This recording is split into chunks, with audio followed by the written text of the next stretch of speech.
Welcome to Dead Souls Social Club.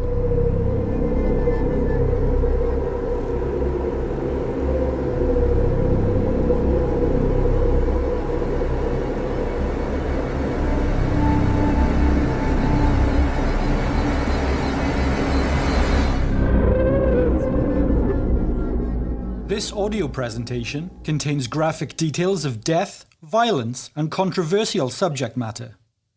Listener discretion is strongly advised.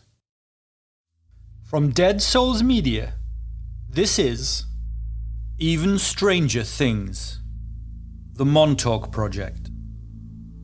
I'm Jamie Black, a researcher and psychologist, and I'll be your host for tonight.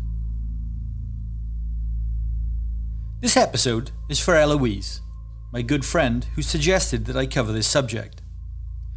I hope you find this one intriguing, if not enlightening, because this certainly is a wild one.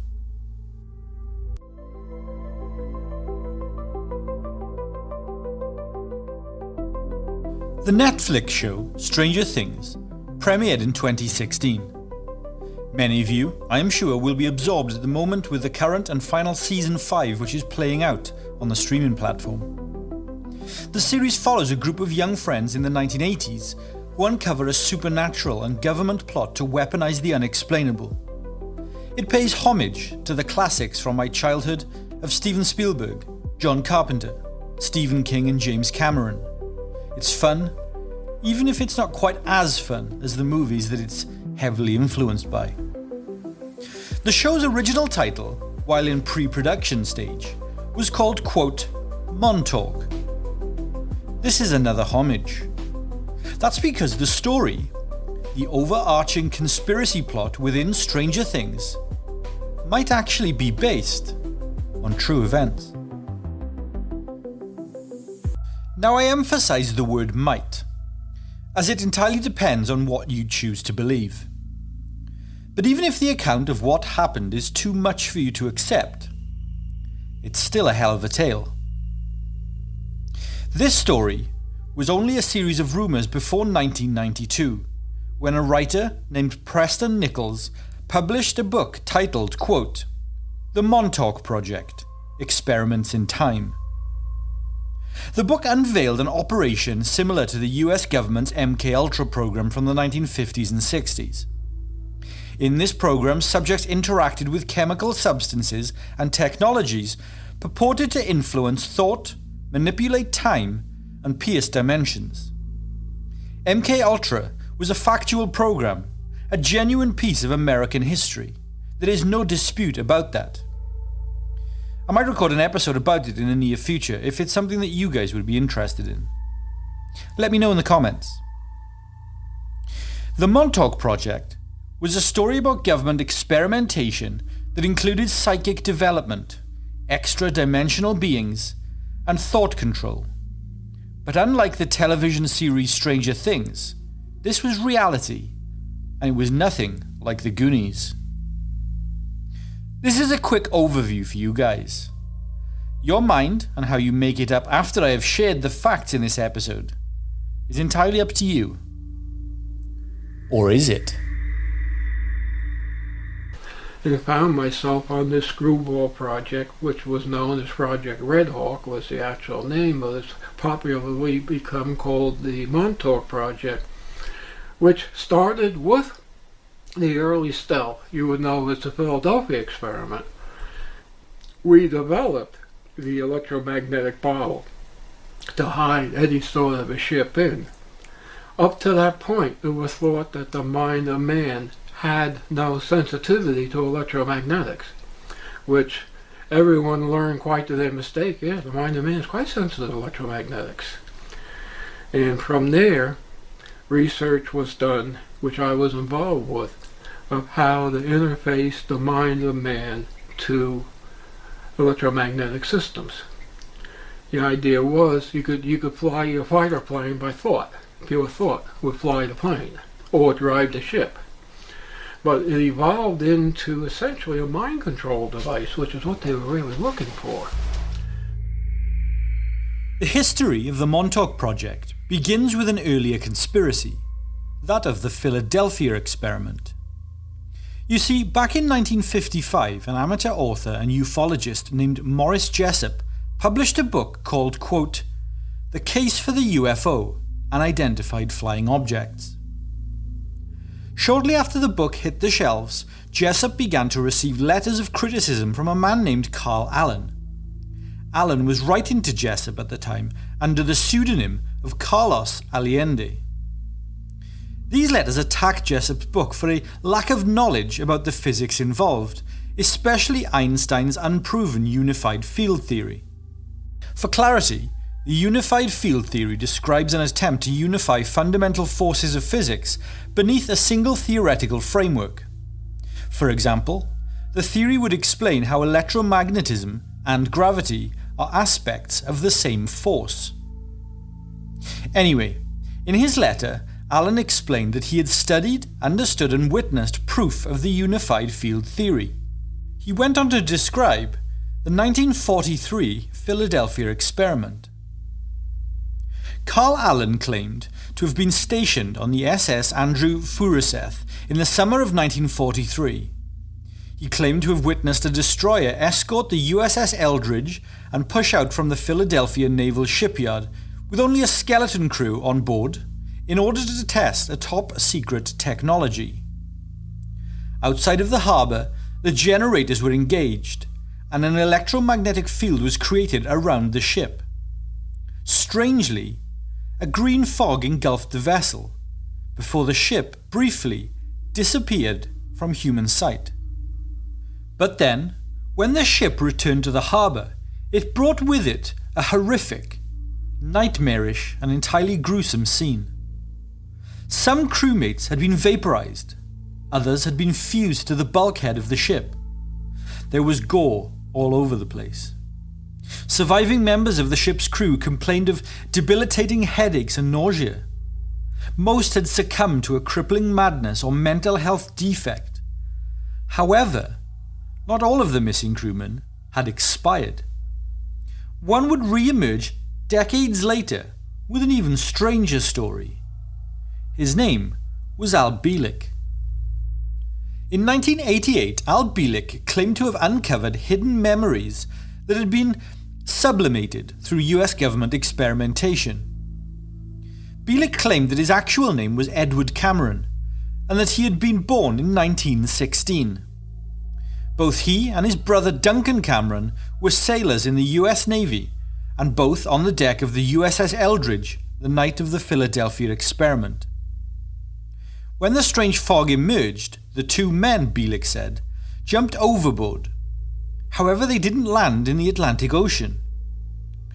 At the 1990 MUFON conference held that year in Pensacola, Florida, Bielek explained how they slipped through time at random until finally landing in 1983, at which point the men appeared on the site of Camp Hero, a military base located at the tip of Montauk on Long Island, New York. But let's expand further. The military base at Camp Hero was commissioned in 1942 as a coastal defense station. It was located on the point just south of the Montauk Lighthouse. The fort was named after Major General Andrew Hero Jr., cool name, who was the Army's Chief of Coast Artillery between 1926 and 1930. Montauk, and Long Island in general, was considered by US authorities as a likely invasion point should the Nazis choose to make landfall on the continental United States. So with this in mind, the Navy acquired land in the area, including Fort Pond Bay and Montauk Manor. They built docks, seaplane hangars, barracks and other military buildings in the area, as well as a huge torpedo testing facility. A battery of weapons were installed, with the primary function to defend New York against German naval vessels and landing vehicles during the Second World War. Camp Hero was around 278 acres, or 1.13 square kilometers in size, and included 4 16-inch naval battleship cannons. These were installed as coastal artillery pieces in 2 large concrete bunkers. They were designated with battery numbers 112 and 113. A 2-gun, 6-inch battery, designated Battery 216, was also installed at the site. The coastal gun emplacements were camouflaged with netting and foliage. The large fire control centre was built next to the lighthouse to direct the artillery and anti-aircraft guns. Other armaments, including quadruple 50 caliber machine gun installations for low-altitude defence and both 90mm and 120mm anti-aircraft guns. The camp was a self-contained town with recreational facilities, barracks, and its own power station.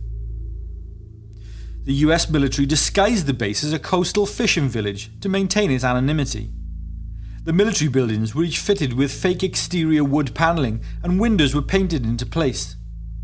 Trees, shop fronts, benches, post boxes, bandstands, and other paraphernalia were added to give the camp a genuine small town look. The camp gymnasium, for example, was disguised as a town church, including having a full-scale replica of a steeple added with functional church bell. When the Second World War came to an end, the base was closed down temporarily and used only occasionally as a training facility by the Army Reserve. The naval facilities were largely abandoned, with the gun placements dismantled in 1949. Then in 1951, Camp Hero became an Air Force base with a semi-automatic ground environment installation.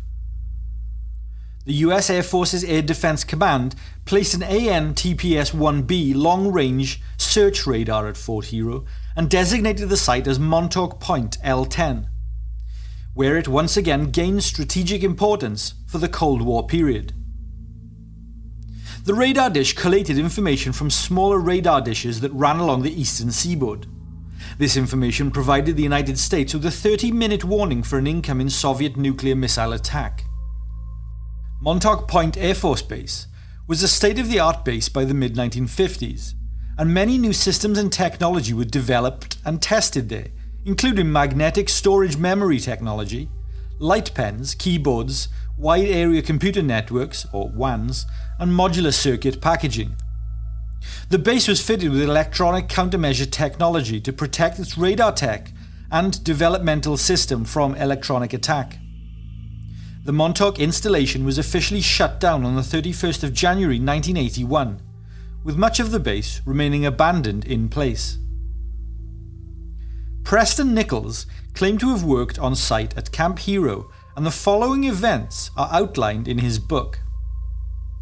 While the Philadelphia experiment had been discontinued, much of the team and resources were relocated for further study under the operational name of Phoenix 2, colloquially known as the Montauk Project.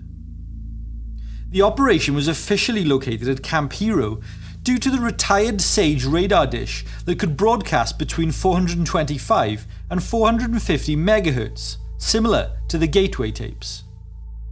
So, to expand on that, and for clarity, the Gateway tapes are part of the Gateway Experience, which was a project developed by the Monroe Institute with CIA backing. They are audio programs which use hemisync binaural beats and guided meditations. These induce altered states of consciousness, expanded awareness, and can facilitate out-of-body experiences and allow an so-called exploration of wider reality. The Gateway tapes gained notoriety after a declassified 1983 CIA report detailed their use within their psychic research programs. The report also touched on their development of blending science with metaphysics to manipulate consciousness fields for self-discovery, mind control, and higher-level problem-solving.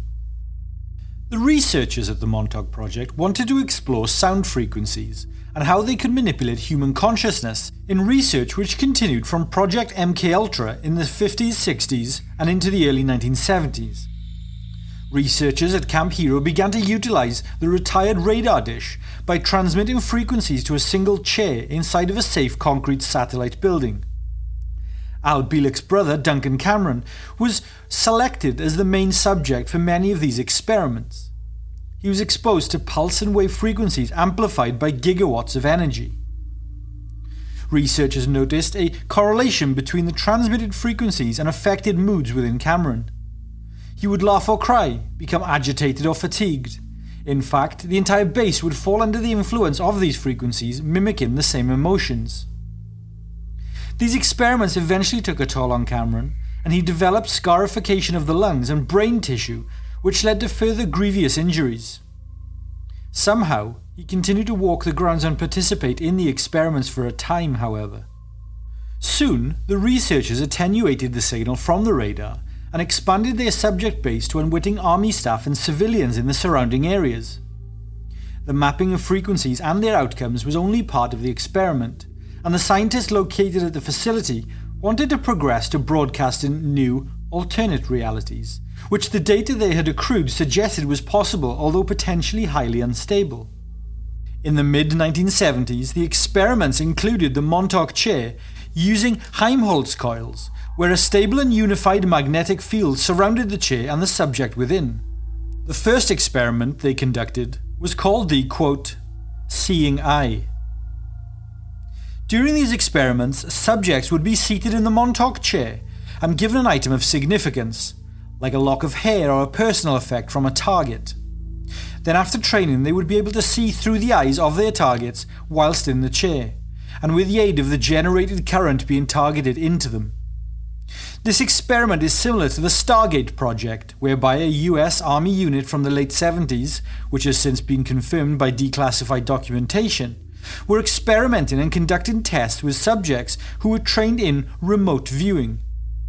The Soviets were conducting similar experiments at the time too, and there emerged, albeit secretly, a sort of psychic arms race of sorts, for both superpowers to be the first to develop mind weapons. It wasn't long until direct influence through the remote viewing was established upon the world around them. They could control inanimate objects and electronics, changing stations on radios and televisions, remotely switching off devices, or even rendering them useless altogether, frying the electronic components, for lack of a better phrase. Later, the subjects began experimentation in the area of controlling civilians, causing them to commit crimes or behave erratically. Development of, quote, Manchurian candidates. Whilst this might seem quite fantastic, the process is psychologically possible, although a long process. But there has long been speculation that Sirhan Sirhan, the gunman who murdered Robert F. Kennedy, was a test subject in a similar governmental program and possibly part of, or linked to, MKUltra.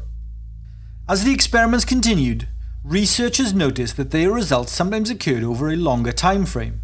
For example, Duncan Cameron may influence events or manifest objects outside of the current time. Future events, if you will. This discovery, allegedly, then led to experimentation into areas of space-time itself.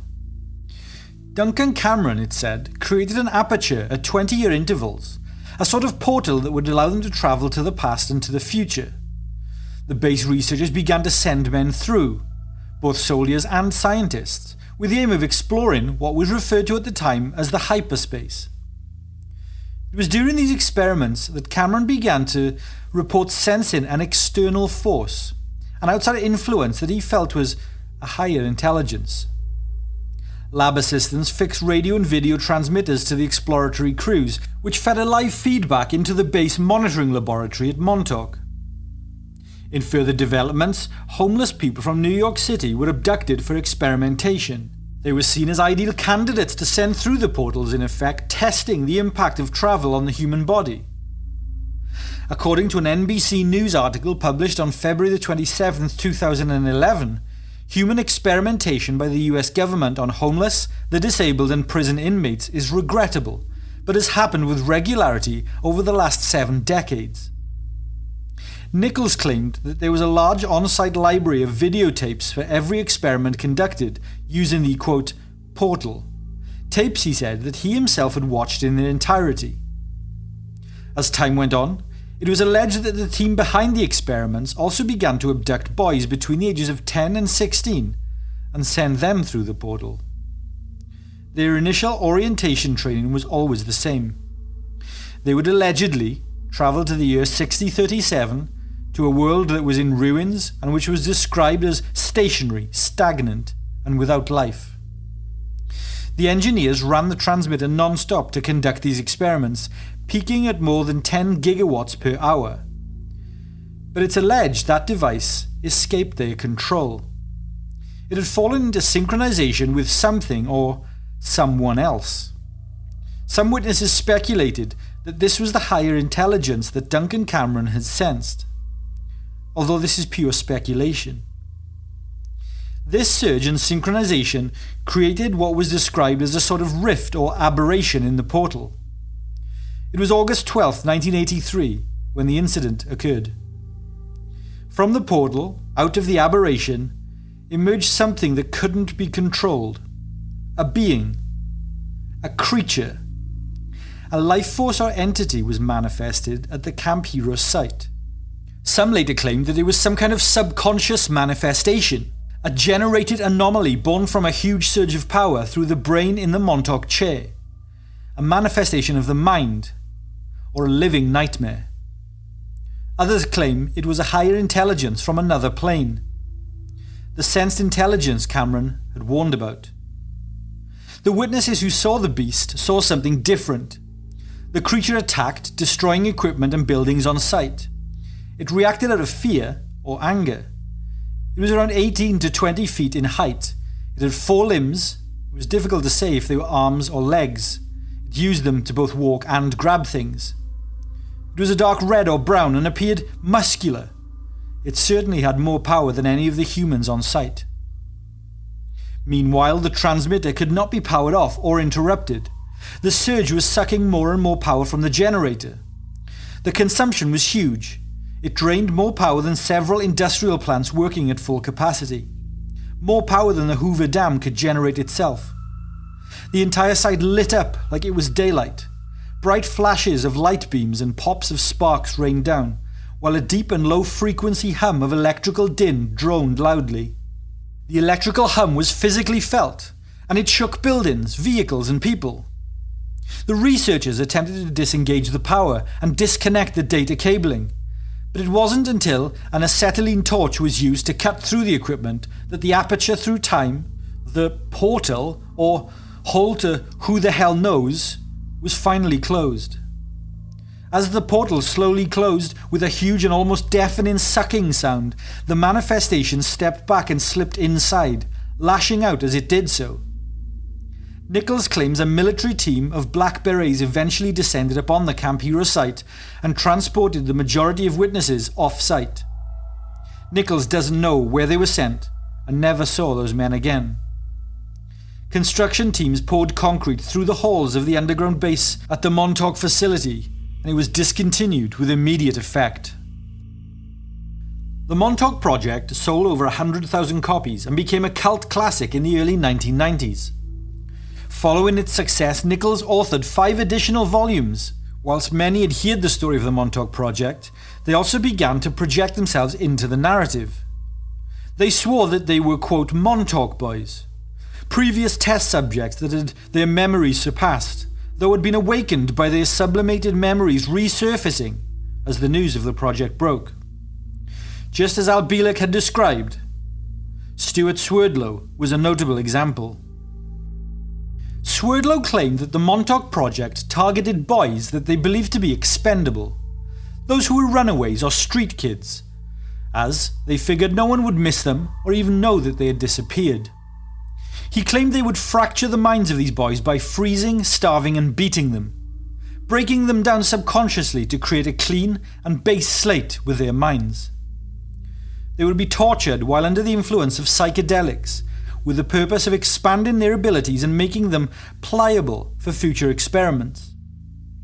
Swerdlow would go on to publish a book titled, quote, Montauk, The Alien Connection.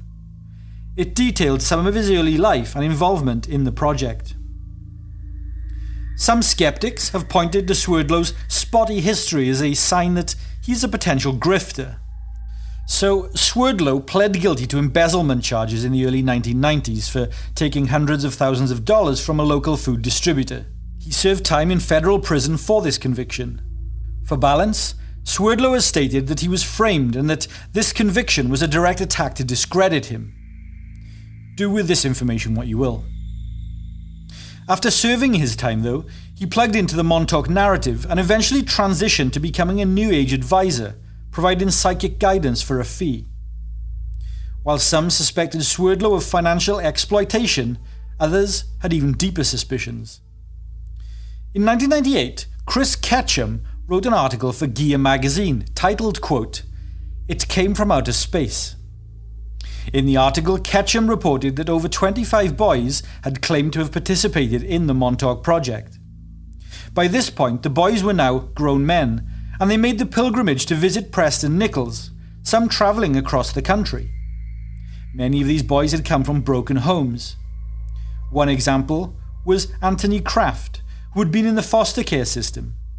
He suffered years of sexual and physical abuse before aging out of the system. He went on to become a drug addict and frequently spoke of delusions and mental health problems. He got swept up into the conspiracy of the Montauk Project. He even travelled to Preston Nichols' home for a session of, quote, deprogramming. The deprogramming technique was called hand scanning. In an interview with another former Montauk boy, Brandon Keel, Ketchum stated that Nichols would take these boys to a bedroom alone, require them to undress, then massage their bodies while he claimed to be scanning for frequencies. He would then begin to touch the subjects inappropriately. To be clear, these subjects were over the age of 18 and consented, and they firmly believed that they had been participants in one of the most elaborate government experiments ever conducted. When confronted about the deprogramming process, Nichols and his subjects told Ketchum that they had received no pleasure in these sessions. They were not sexual in nature, they were simply a grim necessity. Nichols has also claimed to have stopped these deprogramming sessions back in late 1998. Since Camp Hero has closed and been abandoned for more than 30 years, the US government has tried to sell the land for real estate development. However, environmentalists protested at the slightest rumour of an exchange. As a result, the site was turned into a state park in 2002, which is how it remains today.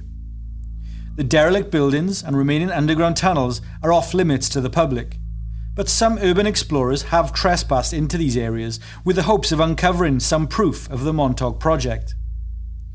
One explorer, named Brian Minnick, discovered a tunnel underground that had an oversized, heavy door with a spindle lock, like a bank vault door. The door was heavy and very thick.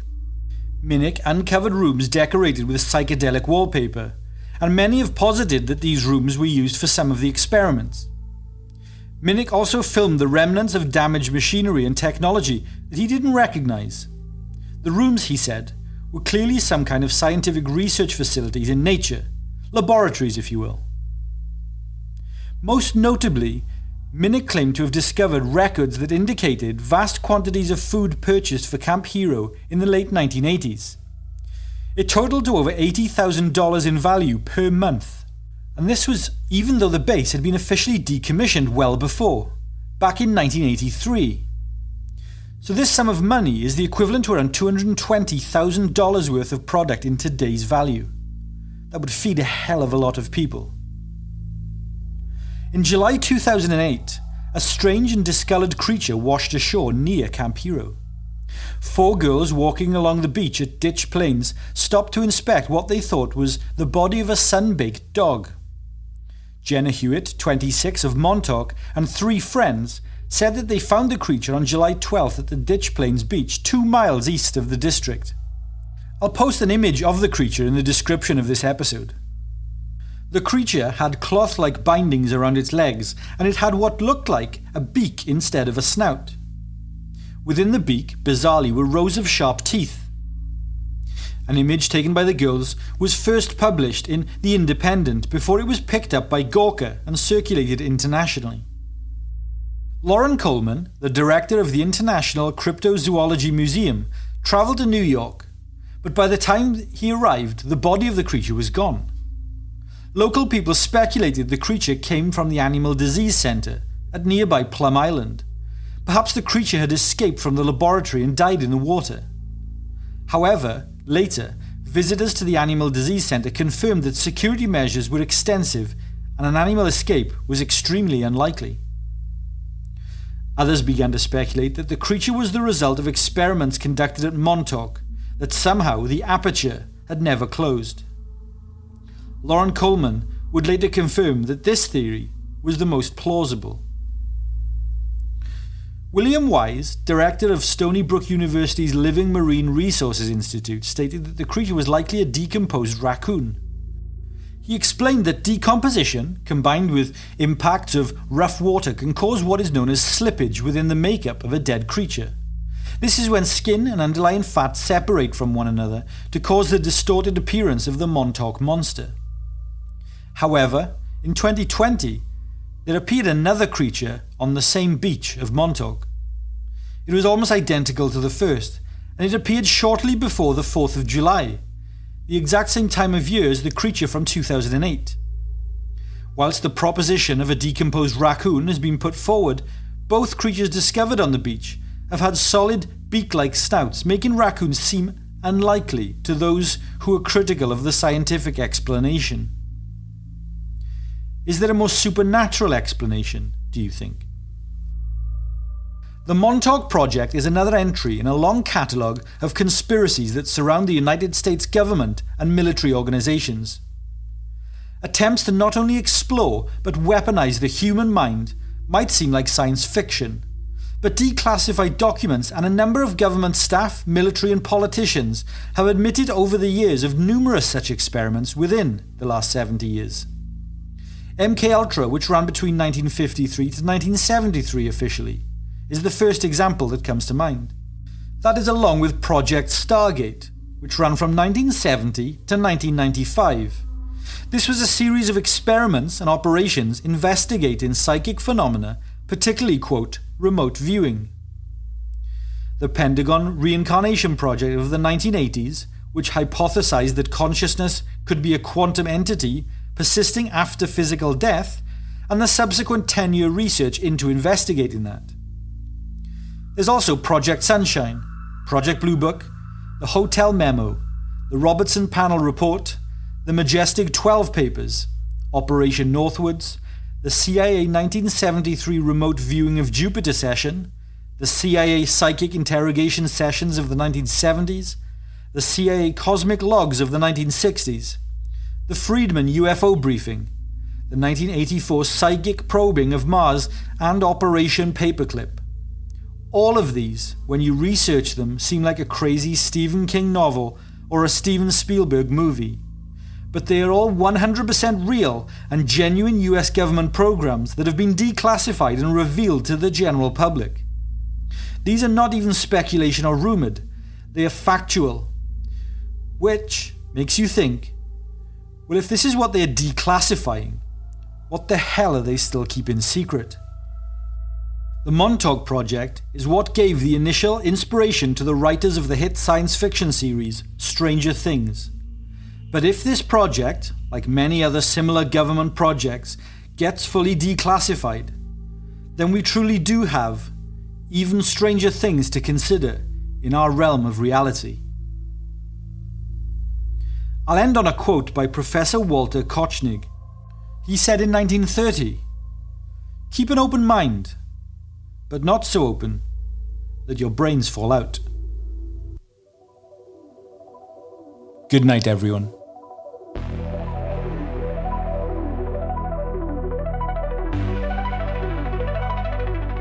Thank you everyone for listening to tonight's episode. If you want access to even more episodes, or articles, research and blog posts, head over to our Patreon and sign up. It's just $2. For that you get a hell of a lot more content, but you also support us and our work. Head to www.patreon.com/deadsouls. Thanks again.